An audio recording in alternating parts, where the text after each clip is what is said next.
সব নামাজ আল্লাহর কাছে কবুল হবে না। তার কারণ হলো ওয়াইল নামে একটা জাহান্নাম আছে। ওই জাহান্নামে চোর যাবে না, লম্পট যাবে না, মাতাল যাবে না, জেনাকারী যাবে না। ওয়াইল নামে জাহান্নাম যাবে কে? শুধুমাত্র নামাজ পড়নে ওয়ালারা। তাহলে যারা নামাজ পড়বে ওই নামাজীদের ভিতরে কিছু নামাজীকে আল্লাহ ওয়াইল নামক জাহান্নাম দেবে। তাহলে সব নামাজ আল্লাহর কাছে কবুল হবে না। তাই আল্লাহ তাবারক ওয়া তাআলা বলেন, শোনো, পূর্ব কিংবা পশ্চিমে সাজদা করার নাম, মাশরিক কিংবা মাগরিবে সাজদা করার নাম, মানে নামাজ পড়ার নাম পূর্ণাঙ্গ কামিয়াব নয়। তার মানে হলো সব নামাজ আল্লাহর জান্নাতে যাবে না, সব নামাজ আল্লাহ কবুল করবে না। এই জন্য নামাজ পড়লেই মুত্তাকি হওয়া যাবে না, যাবে না। অনেক বেশি বললাম না, সব ইবাদতের মাস্টারের নাম হলো নামাজ। মুত্তাকি হতে গেলেও তোমাকে নামাজ পড়তে হবে, এটা মূল। আল্লাহ একটা একটা করে মুত্তাকির কথা বলছে, কিন্তু আপনারা পুরুষ মানুষ মুখ খুলে বলেন নামাজের গুরুত্ব কম না বেশি? ভাই বেশি। দেখেন হাদিস শোনায় আপনাকে, নবীজি বৃহস্পতিবারের দিন তার জ্বর আরম্ভ হলো। বৃহস্পতিবার জ্বর হালাতেই গেল, শুক্রবার শুরু হলো, তিনার জ্বর যেন কমে না, আরো বাড়ছে। শুক্রবার গেল, শনিবার গেল, রবিবার আরম্ভ হলো। আল্লাহর নবীর শরীরে এতটাই জ্বর, নবীজির শরীরের জ্বর যেন কমে না। নবীজি জ্বরের কারণে থরথর থরথর করে কাঁপে। রবিবার যখন দিন পার হয়ে রাত্রি আরম্ভ হলো, আল্লাহর নবীর শরীরে এতটাই জ্বর, এই জ্বরের কারণে নবীজি থরথর করে কাঁপছেন, নবীজি অজ্ঞান হয়ে যায়। রবিবারের দিনে রাত্রি বেলা নবীজি তাহাজ্জুদের নামাজ পড়ে নিলেন, নবীজি তাহাজ্জুদের নামাজ পড়ে নিলেন। এরপর নবীজি জ্বরের কারণে অজ্ঞান হয়ে গেল, বেহুশ হয়ে নবীজি পড়ে রয়েছে জ্বরের কারণে। এমন সময় মসজিদে নববীতে হযরতে বেলাল ফজরের আযান দিয়েছে। সাহাবীরা একজন একজন করে মসজিদে এলো, নামাজের জন্য মসজিদে এলো। এসে নবীজির জন্য অপেক্ষা করছেন, নবীজি আসবেন, নবীজি ইমামতি করবেন, নবীজির জন্য অপেক্ষা করছে। কিন্তু আল্লাহর নবীর শরীরে এতটাই জ্বর, জ্বরের কারণে নবীজি অজ্ঞান হয়ে আছে, নবীজি বেহুশ হয়ে আছে, আযান তিনি শুনতে পায় নাই।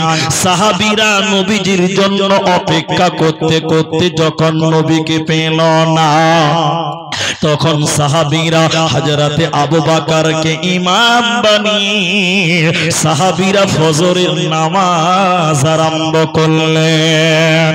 আল্লাহর নবী এমন সময় জ্ঞান ফিরে পেল, নবীজি যেন হুঁশ ফিরে পেল। আল্লাহর নবী জিজ্ঞাসা করলেন, আয়েশা রে তুমি বলো এখন কোন টাইম রে আয়েশা? মসজিদে নববীতে কি ফজরের আযান দিয়েছে? আম্মা জান আয়েশা বলেন, ইয়া রাসূলুল্লাহ, মসজিদে নববীতে অনেকক্ষণ আগে আযান দিয়েছে। সাহাবীরা আপনার অপেক্ষা করতে করতে আপনাকে না পেয়ে আমার আব্বা আবু বকরকে ইমাম বানিয়ে নামাজ আরম্ভ করেছে। নবীজির শরীরে এতটাই জ্বর, নবীজির শরীরে বল নাই, শক্তি নাই, নবীজির শরীরে যেন কোনো শক্তি নাই, নবীজি দাঁড়াতে পারেন না। নবীজি বললেন, আয়েশা রে তুমি আমাকে একটু ধরো, তুমি আমাকে একটু ধরো, আমি যাব মসজিদে নববীর দরজায়। আল্লাহর নবী মসজিদে নববীর দরজায় দাঁড়ালেন। নবীজির এত জ্বর, নবী দাঁড়াতে পারেন না। নবীজি দুইজন সাহাবীর কাঁধের উপরে হাত দিয়ে দাঁড়িয়েছিলেন। নবীজি ফজরের নামাজ দেখলেন, সাহাবীরা নামাজ পড়তে পড়তে কাঁদতে কাঁদতে একাকার হয়ে গেল। নবীজির পেছনে বোধহয় আমরা নামাজ পড়তে পারবো না। নবীজি ফজরের থেকে বাড়ি চলে এলো। সোমবারের দিন সকাল হচ্ছে, আল্লাহ নবীর শরীরের জ্বর যেন আরো বেড়ে গেল। নবীজি থাকতে না পেরে বললেন, আয়েশা তুমি আমার মেয়ে হযরতে ফাতেমা কি খবর দাও। হযরতে ফাতেমা নবীজির কাছে এলেন। নবীজির বুকটা যেন উঁচু হয়ে গেছে। আম্মা জান আয়েশা বলেন, নবীজি জ্বরের কারণে অজ্ঞান হয়ে যায়। নবীজি যেন আম্মা জান আয়েশার উরু রানের উপরে মাথা দিয়েছিলেন। নবীজির কপালটা বারবার টেনা দিয়ে মুছে দিচ্ছিল। জ্বরের কারণে নবীজি কাঁদছে। নবীজির শরীরে কোনো বল ছিল না। নবীজির বুকের ব্যথাও জেনে বেড়ে গেল। নবীজি পৃথিবী ছেড়ে চলে যাবেন। দুনিয়ার মায়া ত্যাগ করে নবীজি পৃথিবী ছেড়ে চলে যাবেন। নবীজির মৌতের জ্বালা, মৃত্যুর ব্যথা, মৃত্যুর বেদনা, মৃত্যুর যন্ত্রণা নবীজি যেন অনুভব করছিল। নবীজি যখন পৃথিবী ছেড়ে বিদায় হয়ে যায়, এই জ্বরের কারণে নবীজি বুকের ব্যথা নিয়ে যখন নবীজি পৃথিবী ছেড়ে চলে যান, নবীজি কাঁদতে কাঁদতে বলেছিলেন, উম্মত রে তোমরা শুনে নাও, আসসালাত আসসালাত ওয়া মা মালাকাত আইমানুকুম, নামাজ নামাজ আমার উম্মত নামাজ। হে মুসলমান, হে আমার উম্মতের দলেরা, তোরা নামাজ ছাড়বি না। বিশ্ব নবীর নামাজের কথা বলে দুনিয়া ছেড়ে পৃথিবী ছেড়ে বিদায় হয়ে যায়। ও কি দারুণ বিধি, বিধি রে আমার, ও কি দারুণ বিধি, বিধি রে আমার। আইনা বিজের ইন্তিকালে কাদালেন সকলে রে আমার, বিজের ইন্তিকালে বন ফাতেমা বসিয়া কান্দে, আঁচল ভিজায় চোখেরই জলে, নবীজির ইন্তেকালে। ও কি দারুণ বিধি, বিধি রে আমার। মৃত্যুর টাইমে অন্তিম মুহূর্তে নবীজি যখন পৃথিবী ছেড়ে চলে যান, তখন তিনি কাঁদতে কাঁদতে অতিরিক্ত জ্বর শরীরে কাঁদতে কাঁদতে বলেছিলেন, নামাজ নামাজ আমার উম্মত নামাজ ছাড়বে না। নবীজি মৃত্যুকালে নামাজের কথা বললেন। তাহলে এবার আপনারা সবাই বলেন, নামাজের গুরুত্ব কম না বেশি? ভাই সবচাইতে বেশি। নামাজ যার নাই তার কোনো ইবাদত করে কোনো লাভ নেই। এই জন্য মুসলমান, তুমি নামাজ কায়েম করো, তাহলে তোমার অন্য অন্য ইবাদত কাজে লাগবে। এখনকার মুসলমান, এদিকে এখনকার মুসলমান নামাজ নাই, রোজা নাই, বড় বড় গরু কুরবানি দিচ্ছে, কোনো লাভ হবে? আপনার দিকে মনে হয় নাই না? বেনামাজিরা বড় গরু কুরবানি দেয়। হ্যাঁ, যারা নামাজ পড়ে না ওরা আবার বড় কুরবানি দেবে, মসজিদের বারান্দায় বেঁধে রেখে দিয়েছে গরুটাকে। মুলি সাহেব কেমন হবে? গায়ের লোকে দেখাচ্ছে কেমন হবে? ও হারামখোর নামাজই পড়ে না, কোনো লাভ হবে? সবাই বলে কোনো লাভ হবে না।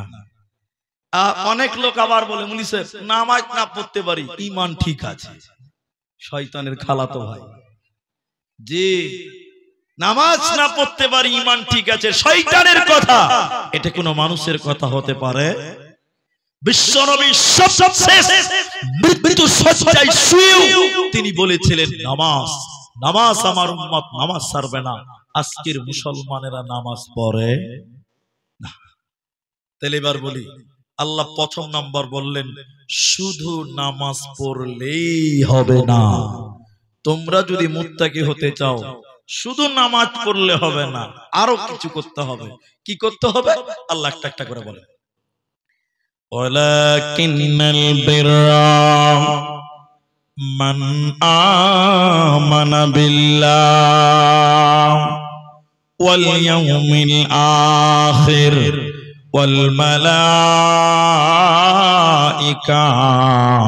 ওয়াল কিতাবি ওয়ান নাবিয়্যিন। আল্লাহ তাবারাকা ওয়া তাআলা বলেন, যদি তোমরা মুত্তাকি বান্দা বান্দি হতে চাও, ওরে বাহাডলের মুসলমান শুনে নাও, আমার আল্লাহ বলে নামাজ তো পড়তেই হবে, তার সাথে 5টা বিষয়ের উপরে তোমাদের ঈমান রাখতে হবে। সবাই বলুন কয়টা? অধিকার লোক বলুন কটা? 5টা। এই বিলুন গুলো কেন দিয়েছে ভাই? ওই লোকগুলো ডিস্টার্ব হয়েছে, আমাকে দেখতে পেয়েছে, দেখছে এই বিলুন গুলো কেন দিয়েছে? কেউ ফাটাইতে পারেন না আপনারা? কিসের লিগে ফাটা ছেলেরা? ফাটা না রে, যা খাপা করে বেলুনটি ফাটা।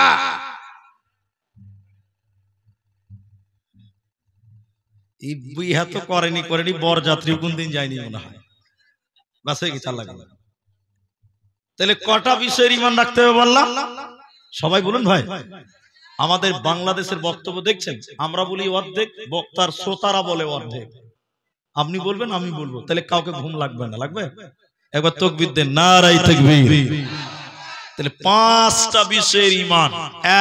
এক, আল্লাহ বলেন মান আমানা বিল্লাহ, আল্লাহর উপরে ঈমান। তো ঈমানের কথা যখন নিল, একটা কথা মাঝখানে বলি, খুব ভালো লাগবে শুনেন। এই গ্রামের একটা ছেলে মাধ্যমিক পরীক্ষায় গোটা পশ্চিমবঙ্গে ফার্স্ট। বুঝার জন্য বললাম, এই গ্রামে কারো ছেলে গোটা পশ্চিমবঙ্গে ফার্স্ট। এখন আপনার ছেলে পড়তে বসে না, তখন আপনি লাঠি নিয়ে কি বলবেন? অমুকের মতন হ, অমুকের মতন হ, দেখ গোটা পশ্চিমবঙ্গে ফার্স্ট, এরকম বলে না? এরা বলে না, বলে না? আরে অমুকের ছেলেটার মতন হ, গোটা পশ্চিমবঙ্গে ফার্স্ট হয়েছে, ওর কাছে শিখ, ওর কাছে শিখ, ওর কাছে শিখ, ওর মতন হ। আল্লাহ বলছেন তোরা আমার প্রতি ঈমান আন। তো ঈমান আনবো কার মতন? ওটাও আল্লাহ বলেছেন, বলুন সুবহানাল্লাহ।